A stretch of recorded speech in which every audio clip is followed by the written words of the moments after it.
An object is moving, कोई भी object है मूव करता है।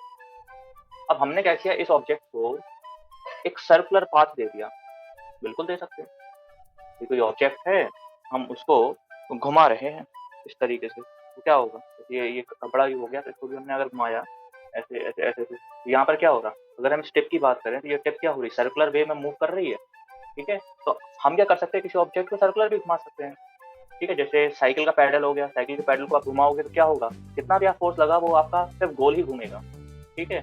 और एग्जाम्पल सबसे बेस्ट रहेगा सैटेलाइट, जो हमारी अर्थ है, अर्थ के चारों तरफ एक सैटेलाइट घूमती है, हम कितना भी इस पर फोर्स लगाएंगे ये क्या करेगी, अर्थ के ऑर्बिट को छोड़कर नहीं जाएगी। तो ये चीज हमें ध्यान रखनी है कि जो भी हमारी ऑब्जेक्ट होगा मूव कर रहा है, लेकिन साथ ही साथ क्या कर रहा है, वो ऑब्जेक्ट ऑर्बिट को छोड़ के, मतलब एक सर्कुलर ऑर्बिट में घूम रहा है, स्ट्रेट के बजाय एक सर्कुलर में घूम रहा है। ऐसे मोशन को कहते हैं यूनिफॉर्म सर्कुलर मोशन। तो बता दें क्या होता है यूनिफॉर्म सर्कुलर मोशन। अगर कोई ऑब्जेक्ट स्ट्रेट जा रहा है, बिल्कुल सीधा जा रहा है, जैसे इस कंडीशन में जा रहा है सीधा, कोई गाड़ी जा रही है बिल्कुल सीधी जा रही है, तो इसको हम कहेंगे सीधा एक linear motion, straight motion, linear motion. लेकिन अगर ऑब्जेक्ट को सीधे के बजाय गोल घुमाते रहें, ठीक है, गोल घुमाते रहें और बिल्कुल इक्वल अमाउंट में घुमाएं, ये नहीं कि यहाँ पे थोड़ा ज्यादा कर दिया, यहाँ कम कर दिया, यहाँ ज्यादा कर दिया, बिल्कुल इक्वल अमाउंट में घुमाएं, तो उसको हम कहते हैं uniform circular motion. Circular motion तो होता है घूमता रहे चारों तरफ, लेकिन अगर हम उसको यूनिफॉर्मली घुमाएंगे तो उसको कहेंगे uniform circular motion. Uniform circular motion में हमें क्या चीज ध्यान रखनी है कि जब कभी भी ऑब्जेक्ट गोल घूमेगा तो इसने भी कुछ ना कुछ स्पीड गेन करी होगी, इसने भी कुछ ना कुछ डिस्टेंस कवर किया होगा, तो जो इसने डिस्टेंस कवर किया होगा that will be equal to 2πr। Remember, जो डिस्टेंस कवर करेगा, जो भी ऑब्जेक्ट रहेगा डिस्टेंस कवर करेगा, डिस्प्लेसमेंट कितना कवर करेगा, डिस्प्लेसमेंट होगा 0, क्योंकि जहां से शुरू कर रहा है वहीं पर खत्म हो रहा है, तो डिस्प्लेसमेंट कितना हो जाएगा 0। लेकिन डिस्टेंस की बात है तो डिस्टेंस यहाँ पर क्या होगा, the circumference of the circle, that is 2πr। और अगर हम बात करें स्पीड की, ठीक है, स्पीड को यहाँ पर वेलोसिटी भी कहेंगे, क्योंकि वो क्या हो रहा है, एक फिक्स ऑर्बिट में घूम रहा है, वो चेंज नहीं हो रहा उसके पास, वो फिक्स ऑर्बिट में, तो इसको कहते हैं यूनिफॉर्म सर्कुलर मोशन, और इसको कहेंगे एंगुलर वेलोसिटी। तो क्या कहते हैं, एंगुलर वेलोसिटी, ठीक है। यहाँ पर इसको क्या कहेंगे, एंगुलर वेलोसिटी। एंगुलर वेलोसिटी का फॉर्मूला क्या होता है, इसका फॉर्मूला होता है 2πr theta, 2πr upon angular velocity का फॉर्मूला होगा। अब यहाँ पर हमने क्या देखा कि ऑब्जेक्ट है पूरा घूम के आ रहा है, लेकिन ऐसा भी तो हो सकता है कि हमसे पूछा जाए कि ऑब्जेक्ट पूरा घूम के नहीं आ रहा, सिर्फ यहाँ से शुरू किया और यहाँ पर खत्म हो गया, यहाँ पर शुरू किया और यहाँ पर खत्म हो गया, तो इस कंडीशन में वो एक एंगल फॉर्म करेगा, इस कंडीशन में ये एंगल फॉर्म करेगा, इस एंगल को कहते हैं थीटा। अगर हमें इसकी वेलोसिटी निकालनी है, इसकी क्या निकालनी है वेलोसिटी, अगर हमें पूरे की वेलोसिटी निकालनी तो हमने निकाल ली, इसका फॉर्मूला क्या हो जाएगा, इसका फॉर्मूला हो जाएगा 2πr अपॉन t। 2πr क्या होगा, डिस्टेंस, और t क्या होगा, टाइम, डिस्टेंस अपॉन टाइम क्या हो जाता है, वेलोसिटी दे देगा।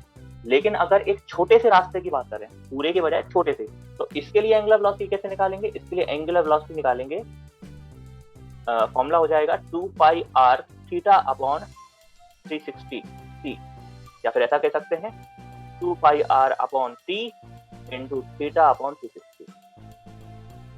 अब थीटा अपॉन 360 का मतलब क्या है, थीटा अपॉन 360 का मतलब है सिर्फ इतने से एरिया की बात कर रहे हैं, पूरे की बात नहीं है, सिर्फ इतना का जो एंगल होगा ये आपका हो जाएगा पूरे का थोड़ा सा। अगर मान लीजिए एंगल 90 डिग्री हुआ, अगर ये एंगल कितना हो गया, 90 डिग्री हो गया, इतना सा, तो फिर क्या करेंगे, सीधा सीधा ये है 90 अपॉन 360 कितना होता है 1/4, और सीधा सीधा हो जाएगा फॉर्मूला 2πr अपॉन 4t, बन गया फॉर्मूला।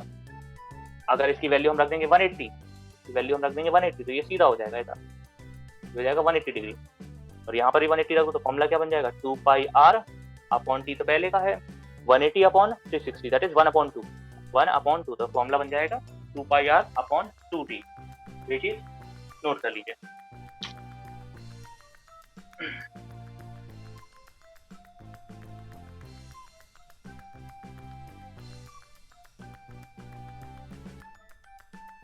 नेक्स्ट वी हैव, फिर से बता दिया एंगुलर वेलोसिटी क्या होती है, जब ऑब्जेक्ट बिल्कुल सर्कुलर मोशन में घूम रहा होगा, फॉर एग्जांपल सैटेलाइट। तो सैटेलाइट जब कभी भी घूमती है तो वो दो तरह के फोर्स उस पर लगते हैं, ठीक है। कभी आपने खुद ऑब्जर्व किया होगा, एक जो पानी है, पानी की बाल्टी है, बाल्टी को अगर आप होल्ड करते हो, ऐसे होल्ड करते हो, ठीक है, जैसे मान लो पानी की बाल्टी है, फिर उसको आपने ऐसे घुमाया, ठीक है, तो क्या होता है, पानी की बाल्टी में से पानी नहीं गिरता है। कभी आपने खुद भी किया हो, डब्बे के साथ किया हो, किसी चीज के साथ, तब एकदम से ऐसे घुमाओगे तो उसका पानी का जो बाल्टी है उसमें से पानी नहीं गिरेगा। तो ऐसा क्यों हुआ, क्योंकि उसके ऊपर सर्कुलर मोशन कर रहा है। ऐसा ऐसा किया जब, तो कौन कौन सा मोशन हो रहा है, सर्कुलर मोशन हो रहा है। तो उस समय उसके ऊपर दो फोर्स लगते हैं। जब कभी भी ऑब्जेक्ट सर्कुलर मोशन करेगा, जब कभी भी ऑब्जेक्ट सर्कुलर मोशन करेगा, तो इसके ऊपर दो फोर्स लगते हैं हमेशा। एक फोर्स होता है जो बाहर की तरफ खींचता है, एक होता है अंदर की तरफ खींचता है। एक फोर्स होता है जो उसको अंदर की तरफ खींचता है। इस वक्त जो फोर्स है जो अंदर की तरफ खींच रहा है वो कौन सा है, ये जो हमारा हाथ है, ठीक है, ये इसको अंदर की तरफ खींच रहा है। और बाहर की तरफ कौन सा फोर्स है, बाहर की तरफ इंक है, इसके अंदर इंक है जो कि इसको बाहर की तरफ फेंक रही है। तो इसके अंदर दो फोर्स लगेंगे। कोई भी ऑब्जेक्ट होगा दुनिया में, कोई भी ऑब्जेक्ट होगा, उसके ऊपर दो फोर्स लगेंगे। जो बाहर की तरफ फोर्स लगेगा उसे कहेंगे सेंट्रीफ्यूगल, और जो अंदर की तरफ फोर्स लगेगा उसे कहेंगे सेंट्रीपीटल। अब इसको याद कैसे रखेंगे, इसको ऐसे याद रख सकते हो, जो साइकिल का पैडल होता है, साइकिल का जो पैडल होता है, आप देखते हो कितना भी उसको क्या करो, ऐसा ऐसे कुछ रहता, कितना भी आप उसको फोर्स लगाओ वो उसको छोड़ के नहीं जाता। बस ऐसे याद रखो कि जो सेंटर की तरफ खींचे, साइकिल के पैडल की तरह है बिल्कुल, कितना भी फोर्स लगाओ तो वो साइकिल से चिपका रहता है। तो सेंट्रीपीटल क्या होता है, जो उसको अंदर रखता है, सेंट्रीपीटल क्या होता है जिसको अंदर रखता है, और सेंट्रीफ्यूगल क्या होता है जिसको बाहर की तरफ फेंकता है। तो पानी की जो बाल्टी होती है, जो पानी की बाल्टी होती है, उसका जो पानी रहेगा वो नीचे की तरफ फेंकता है, और जिसका हैंडल रहता है ये ऊपर की तरफ खींचा जाता है। तो इस वजह से क्या होता है, जो पानी है वो बाहर आ ही नहीं पाता, क्योंकि वो तो बाहर निकलने की कोशिश करता है, लेकिन बाहर क्या है, बाहर ये स्टॉपर लगा हुआ है जिसकी वजह से पानी नहीं नीचे गिरता है। ठीक है, तो ध्यान रखना, दो तरह के फोर्स होते हैं, एक होता है सेंट्रीपीटल फोर्स जो अंदर की तरफ खींचता है, और एक होता है सेंट्रीफ्यूगल फोर्स जो बाहर की तरफ खींचता है। तो सैटेलाइट में ये दोनों के फोर्स एक साथ लगते हैं। सैटेलाइट जब कभी भी चलती है सर्कुलर मोशन में, तो ये दोनों के दोनों फोर्स एक साथ लगते हैं। सैटेलाइट हमेशा स्ट्रेट डायरेक्शन में चलना चाहती है। सैटेलाइट चाहती है कि मैं बिल्कुल सीधा चलूं। ये मान लो आपकी सैटेलाइट है, सैटेलाइट क्या चाहेगी, सैटेलाइट चाहेगी मैं इस डायरेक्शन में जाऊं, लेकिन अर्थ की ग्रेविटी बोलेगी नहीं तुम इस डायरेक्शन में आओ। ठीक है, तो अब इस समय क्या लग रहा है, दो फोर्स लग रहा है, एक लग रहा है सेंटर की तरफ और एक लग रहा है सेंटर से दूर की तरफ। फिर से बता दे रहे हैं, दो फोर्स लग रहे हैं, एक लग रहा है सेंटर की तरफ और एक लग रहा है सेंटर से दूर की तरफ। तो रिजल्टेंट क्या होगा, रिजल्टेंट ये होगा कि ये इस डायरेक्शन में मोशन शो करेगा। फिर वो जब यहाँ पे आ जाएगा तब क्या होगा, तब भी इसमें दो फोर्स लगेंगे, एक इस डायरेक्शन में और दूसरा सेंटर के डायरेक्शन में। तो फिर से वही होगा कि वो दोनों को छोड़ के तीसरा डायरेक्शन चूज कर लेगा, मतलब हमेशा उस पर ऐसा लगता रहेगा और सर्कुलर पाथ चूज कर लेगा। तो सैटेलाइट का मोशन समझ में आ गया होगा। सैटेलाइट जब कभी भी चलती है तो वो दो फोर्स पे लगते हैं, centripetal force that towards the centre, centrifugal force against the centre, centre से बाहर जब चलता है। दोनों के फोर्स को जब कभी भी साथ में लगाया जाता है तो एक रिजल्टेंट फोर्स आता है। ये रिजल्टेंट फोर्स क्या होगा, इस डायरेक्शन में पड़ेगा, और इस वजह से सैटेलाइट होगी वो हमेशा इस डायरेक्शन में चलती जाएगी, इस डायरेक्शन में चलती जाएगी, इस डायरेक्शन में चलती जाएगी, और टोटल देखा जाए तो वो एक सर्कुलर पाथ बन जाएगा। चलिए आगे बढ़ते हैं। इसके बाद हमारे पास आ जाते हैं ग्राफ्स। ग्राफ्स हमारे पास होते हैं टोटल 3 टाइप के। पहला होता है डिस्टेंस टाइम ग्राफ, दूसरा होता है वेलोसिटी टाइम ग्राफ, तो तीसरा होता है acceleration time graph. Distance time graph अगर हम कभी बनाएंगे तो एक लाइन ऐसे बनती है। Sir, I can't see properly, sir. This is up. क्या हो गया, दिक्कत क्या है? ऊपर है थोड़ा सर, ये मोबाइल आपको सर, उसमें जो पिक्चर्स आ रही हैं इसलिए कुछ नहीं रही। क्या नहीं आ रही? सर पूरा नहीं आ रहा मेरे में। तो एक बार बैक बटन दबाओ, ओके सर। बैक बटन दबाओ, फिर से वो आएगा गोला उसका, उस पर क्लिक करोगे तो पूरा फुल स्क्रीन आ जाती है। आ गया? Okay sir. आ गया? हेलो, नहीं आया? क्या आया? सर आ गया सर, थोड़ा क्या था। यहाँ से तो प्रोजेक्शन बहुत अच्छा चल रहा है क्योंकि नेटवर्क बहुत अच्छे आ रहे हैं हमारे यहाँ, नेटवर्क की कोई दिक्कत नहीं है। हाँ, अब बात कर रहे थे कि अगर कभी भी डिस्टेंस टाइम ग्राफ बनेगा तो उसमें एक लाइन बनती है। ये लाइन बनेगी, या इसकी बात करें तो इसमें भी लाइन बनती है, एक्सेलरेशन की बात करें इसमें भी लाइन बनती है। तो जब कभी भी ये लाइन बनेगी तो इस लाइन को क्या कहते हैं, इस लाइन को कहते हैं स्लोप। ठीक है, इसका भी स्लोप होगा, इसका भी स्लोप होगा और इसका भी स्लोप होगा। तो जब डिस्टेंस टाइम ग्राफ हो, ये डिस्टेंस होता है, ये टाइम होता है, तो जब डिस्टेंस टाइम ग्राफ होगा तो इसका स्लोप, डिस्टेंस टाइम ग्राफ का स्लोप रिप्रेजेंट करता है स्पीड, वेलोसिटी टाइम ग्राफ का स्लोप रिप्रेजेंट करता है एक्सेलरेशन, और एक्सेलरेशन टाइम ग्राफ का स्लोप रिप्रेजेंट करता है क्या करेगा, रिप्रेजेंट, ये कुछ नहीं करेगा, ये रिप्रेजेंट ये करेगा वेलोसिटी एक्चुअली में, ठीक है। इसको इतना डीपली नहीं पढ़ा जाता है क्योंकि एक्चुअली ये किताब में है ही नहीं है, तो हमने बता दिया। दो होते हैं स्लोप, पहला हमें ध्यान रखना है कि अगर डिस्टेंस टाइम ग्राफ का स्लोप होगा वो हमें स्पीड दे देगा, वेलोसिटी टाइम ग्राफ का स्लोप होगा तो वो हमें एक्सेलरेशन दे देगा। एक और चीज है कि जब कभी भी ग्राफ बनता है तो ग्राफ में एरिया भी निकल के आता है। एरिया मतलब यहाँ से यहाँ तक का अगर हम एरिया निकालें, इस तरह का एरिया निकालें, एरिया ऐसे नहीं निकलता, ऐसे समझ सकते हो, ये ग्राफ है, ऐसे ऐसे ऐसे ऐसे इस तरीके से बना हुआ है ग्राफ, यहाँ से बिल्कुल एक्स एक्सिस से आप देख सकते हैं फिगर बन गया। इस फिगर में हम क्या करेंगे, ऊपर वाले को ट्राइंगल में कन्वर्ट कर देंगे, इसको रेक्टेंगल में कन्वर्ट कर देंगे। अब इसका एरिया निकल सकता है, हाँ निकल सकता है। तो जब कभी भी डिस्टेंस टाइम ग्राफ हो और उसका आप एरिया निकालोगे, डिस्टेंस टाइम ग्राफ का एरिया निकालोगे तो क्या निकल के आएगा, ये निकल के आएगा distance into time. Velocity time graph का एरिया निकालोगे, वेलोसिटी टाइम ग्राफ का एरिया निकालोगे तो निकलेगा velocity into time. Velocity into time को क्या कहते हैं, डिस्टेंस, डिस्टेंस।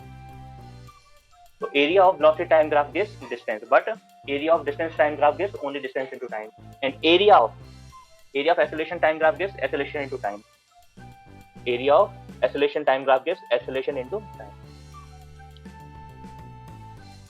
एक और चीज बताने भूल गए कि जो आपका डिस्टेंस टाइम ग्राफ रहेगा ये ऑलवेज पॉजिटिव रहता है, always positive. Velocity time graph ये पॉजिटिव और नेगेटिव दोनों होता है। Acceleration time graph positive acceleration में होगा और नेगेटिव रिटार्डेशन में होगा। Okay, whenever it is negative, negative का मतलब क्या होता है, नेगेटिव का मतलब ये होता है पॉजिटिव और ये होता है नेगेटिव। तो जो डिस्टेंस टाइम ग्राफ रहेगा हमेशा ऊपर की तरफ जाएगा, वेलोसिटी टाइम ग्राफ रहेगा हमेशा ऊपर भी जा सकता है नीचे भी जा सकता है, एक्सेलरेशन हमेशा ऊपर की तरफ जाएगा और रिटार्डेशन टाइम ग्राफ हमेशा नीचे की तरफ जाएगा। तो एक ग्राफ में दो ग्राफ भी हो सकते हैं एक्सेलरेशन के लिए।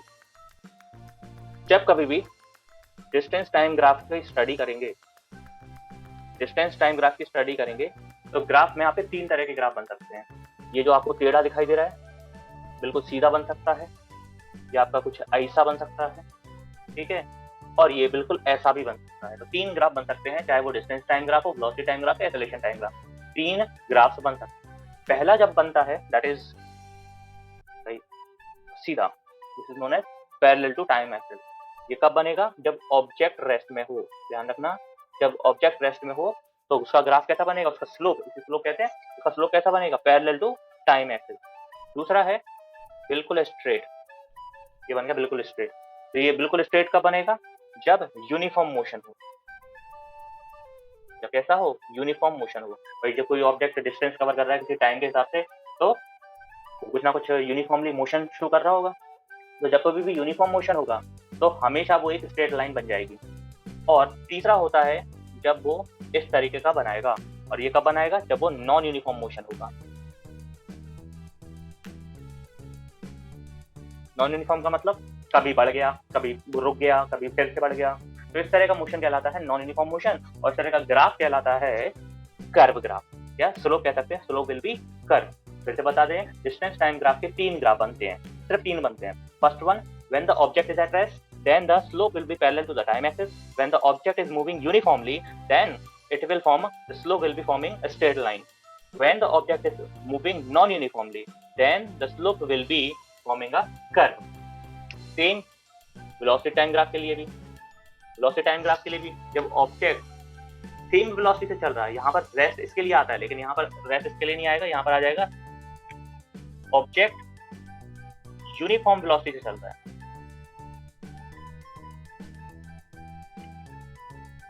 अगर ऑब्जेक्ट यूनिफॉर्म वेलोसिटी से चल रहा है, सेम वेलोसिटी से चल रहा है, मतलब अगर 10 की स्पीड से चल रहा है 10 की स्पीड से ही चल रहा है object, then it will form parallel to time axis.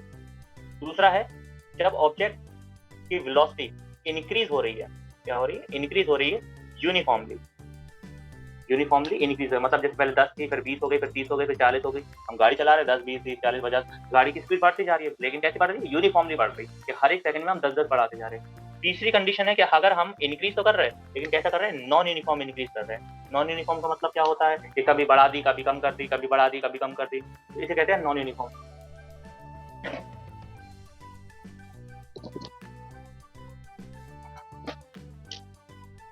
चलो यहाँ पे हमारा टाइम एक्सिस ग्राफ भी खत्म होते हैं और अब हमारे पास आते हैं क्या, numerical. Motor boat starting from rest on a lake accelerate in a straight line. तो कोई मोटर बोट है, वो स्टार्टिंग फ्रॉम रेस्ट कर रही है, तो starting from rest means initial velocity हो जाएगी 0 and it goes in a straight line with a constant of acceleration of 3 metre per second square, ठीक है, and time is 8 second, okay. How far does the boat travel during this time, मतलब ये पूछ रहे हैं कि distance निकालना है बस, और कुछ नहीं। डिस्टेंस को रिप्रेजेंट किया जाता है एस से। एस कैसे निकालते हैं, U T plus half A T square, पढ़ा है ये, पूरा डेरिवेशन इसका कर लेना क्योंकि डेरिवेशन भी पूछा जाएगा एग्जाम में। तो U T plus half A T square, you की वैल्यू है 0 इंटू टी है 8 प्लस हाफ इंटू ए की वैल्यू है 3 और टी की वैल्यू है 8 का स्क्वायर, तो ये पूरा हो जाएगा 0 0 plus half into 3 into 54, 32 into 3 96 metre distance आ गया। तो the boat will travel a distance of 96 metre from the start.